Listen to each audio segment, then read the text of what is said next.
suis Edam, très heureuse de vous retrouver encore une fois dans l'émission Interview exclusive. Cette émission qui a l'habitude d'aborder les différents sujets touchant à tous les domaines. Et aujourd'hui, nous allons beaucoup plus parler de la politique. Il s'agit donc de la révision de la Constitution en République démocratique du Congo. Pour rappel, il y a de cela 5 mois que le président de la République, Félix Tshisekedi Tshilombo, déclarait vouloir une constitution digne du pays. L'UDPS, son parti politique, relance donc la polémique en appelant à corriger les lacunes de la loi fondamentale. Sur ce, nous allons donc devoir prendre le propos du président de l'UDPS et figure de proue de l'Union sacrée. Il est bien sûr député national. Il s'agit de Augustin Kabouya qui nous parle à ce sujet. Il y a beaucoup de choses qu'on doit revoir dans notre constitution. Quand vous regardez les États-Unis, la France, quand ils revisitent leur constitution, ça ne pose pas de problème. Pourquoi ici les gens sont très agités? Je pense que tout responsable politique sérieux ne peut pas aller à l'encontre de la révision constitutionnelle. J'avais dit. Comme vous le savez, la révision de la Constitution est un sujet qui touche à plus d'une personne au sein du pays, tout comme à la diaspora. Et nous allons devoir prendre quelques analyses de politiciens ici à Lubumbashi qui ont eu, n'est-ce pas, à émettre leur point de vue au sujet de la révision de la Constitution en République démocratique du Congo. On regarde ceci et on se retrouve juste après. Il faudrait de prime abord savoir qu'aucune loi n'est immuable.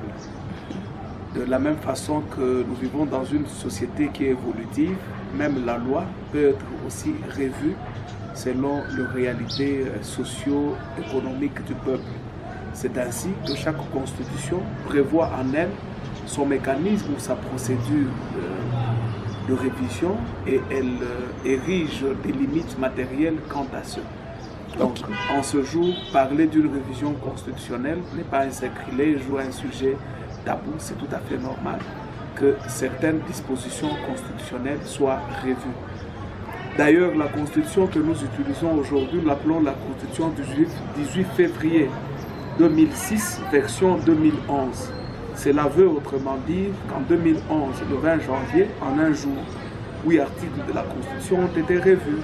Alors, cela ne nous empêche pas d'éradiquer tout poison que nous trouvons à nos yeux qui se trouve dans notre loi fondamentale. Le primordial, c'est l'amélioration socio-économique du peuple. Si dans cette amélioration, il va devoir proposer une nouvelle constitution au peuple congolais pour qu'il exerce de plein droit son exercice qui lui confie la souveraineté nationale, je ne vois aucun péché quant à cela. Il y a plusieurs dispositions dans notre constitution qui constituent un poison. Vous savez qu'il n'y a aucun article dans la constitution congolaise qui parle clairement à qui appartient le Congo.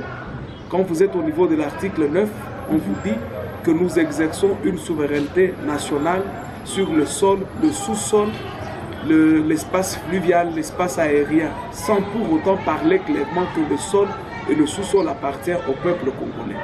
Et exercer une souveraineté veut autrement dire que vous êtes locataire quelque part, vous exercez la souveraineté ou l'autorité suprême dans la maison qui ne vous appartient pas.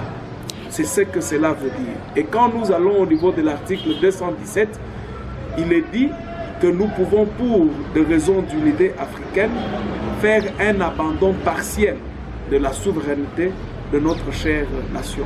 Alors vous comprendrez que cela veut autrement dire qu'il s'avère important qu'il s'agit d'une balkanisation retardée de notre chère nation et nous devons déjà revoir ça.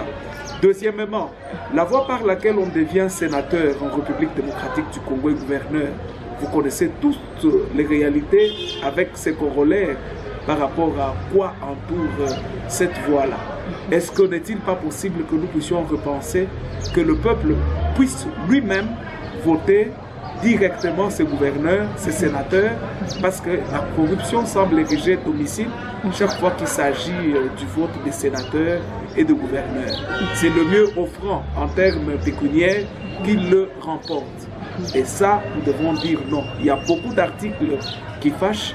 Il y a l'article 71 qui a été revu, qui disposait que les deux candidats, on devrait connaître 2 tours à l'élection présidentielle et les 2 candidats devraient s'affronter dans un débat hautement républicain pour que le peuple puisse élire idéologie, pour que le peuple puisse élire des valeurs fondamentales, mais ce n'est pas le cas. Aujourd'hui, nous connaissons un seul tour, même si le président est élu avec 10%, d'autant plus qu'il a été le premier sur la liste, il est président. Donc la cohésion nationale ou l'adhésion populaire ne sera pas au rendez-vous. Je pense qu'il y a tant de matières que nous devons revoir et réfléchir là-dessus en tant qu'intellectuels. Ce n'est pas vraiment un sacrilège.